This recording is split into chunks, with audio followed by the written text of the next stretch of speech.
최근 캐나다 부동산 뉴스 보면 폭락, 붕괴 같은 자극적인 헤드라인 많죠. 특히 토론토랑 밴쿠버는 더 심한 것 같은데 과연 정말 대붕괴가 시작된 걸까요?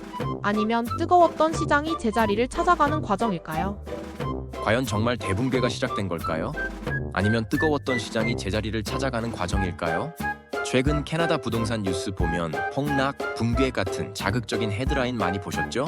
특히 토론토랑 밴쿠버는 더 심한 것 같은데 부동산 뉴스 보도와 가장 정확한 지표 중 하나인 CREA의 홈 프라이스 인덱스 HPI 실제 데이터를 바탕으로 현재 시장 상황을 냉철하게 분석하고 여러분의 궁금증을 해소해 드리겠습니다.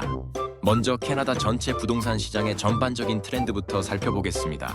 현재 시장의 가장 큰 특징은 바로 거래량 감소입니다. 2025년 5월 캐나다 전체 주택 거래량은 전년 대비 1.1% 감소했고요.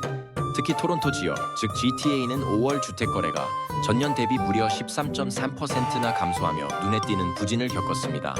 이런 상황에서 매물은 오히려 증가하고 있는데요. 특히 토론토에서는 주택담보대출 만기 연장을 앞둔 집주인들이 대거 매도에 나서면서 매물이 10년 만에 최고 수준을 기록했습니다. 이는 매수자에게 집을 구매 시 유리하게 협상을 할 수 있다는 것입니다. 렌트비도 전국 평균이 8개월 연속 하락세를 이어가고 있으며 밴쿠버 등 일부 지역은 상당한 하락을 보였습니다. 하지만 캐나다 전역이 똑같은 상황은 아닙니다. 온타리오와 브리티시 컬럼비아, 즉 토론토와 밴쿠버 지역은 시장이 마치 동면에 들어간 듯 판매량이 평균 이하이고 가격 상승이 정체되어 있습니다. 반면 알버타나 퀘벡 같은 다른 주들은 여전히 비교적 뜨거운 시장 상황을 보이며 가격이 상승하는 곳도 있습니다. 그렇다면 가장 중요한 질문, 진짜 집값은 어떻게 움직이고 있을까요? 많은 분들이 부동산 가격을 볼 때 단순 평균 가격을 참고하시는데요. 이 평균 가격에는 함정이 있을 수 있습니다. 예를 들어 고가 주택 거래가 늘면 전체 평균이 올라간 것처럼 보일 수 있거든요. 여기서 주목해야 할 것이 바로 CREA의 홈 프라이스 인덱스 HPI입니다. HPI는 단순 평균이 아닌 벤치마크 홈, 즉 일반적인 주택을 기준으로 한 개별적인 비교로 시장의 실제 가치와 트렌드를 가장 정확하게 보여주는 지표입니다. 2025년 5월 최신 HPI 데이터를 살펴보면 캐나다 전체의 벤치마크 가격은 70만 1,800달러로 전월 대비 0.1%, 전년 대비 3.5% 하락했습니다. 특히 온타리오주의 벤치마크 가격은 81만 4,300달러로 전년 대비 무려 6.3% 하락했습니다. 브리티시 컬럼비아주 역시 96만 3,500달러로 전년 대비 2.2% 하락했습니다. 밴쿠버 광역권의 벤치마크 가격은 117만 7,100달러로 전월 대비 0.6%, 전년 대비 2.9% 하락했고요.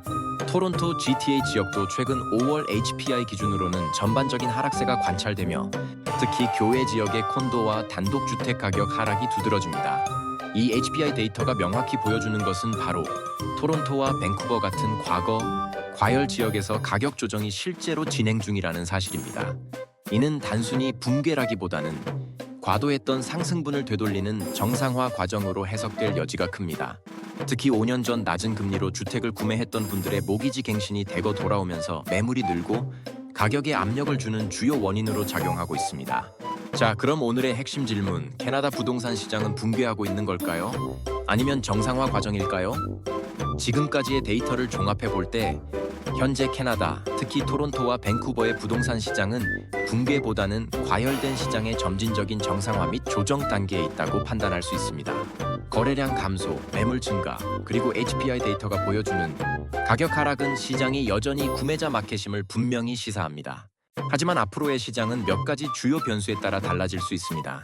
캐나다 중앙은행의 향후 금리 인하 여부가 가장 큰 변수입니다. 금리가 안정되거나 하락하면 구매 심리가 다시 회복될 수 있습니다. 또한 이민 및 유학생 정책, 주택 공급 목표 달성 여부 등 정부의 정책 방향도 장기적인 시장에 영향을 미칠 것입니다. 캐나다 내에서도 지역별 시장 상황은 계속 다르게 전개될 것이라는 점도 기억해야 합니다. 결론적으로 과도한 공포심을 갖기보다는 정확한 데이터를 바탕으로 시장을 이해하는 것이 중요합니다. 현재 시장은 주택 구매자에게는 신중한 접근과 동시에 좋은 구매 시기가 될 수 있으며 매도자에게는 현실적인 가격 조정이 필요할 수 있습니다. 오늘 영상이 캐나다 부동산 시장에 대한 궁금증을 해소하는 데 도움이 되셨기를 바랍니다. 다음 영상에서는 새로운 주제로 찾아뵙겠습니다. 구독과 좋아요, 알림 설정 잊지 마세요. 홈스탠다드의 써니였습니다.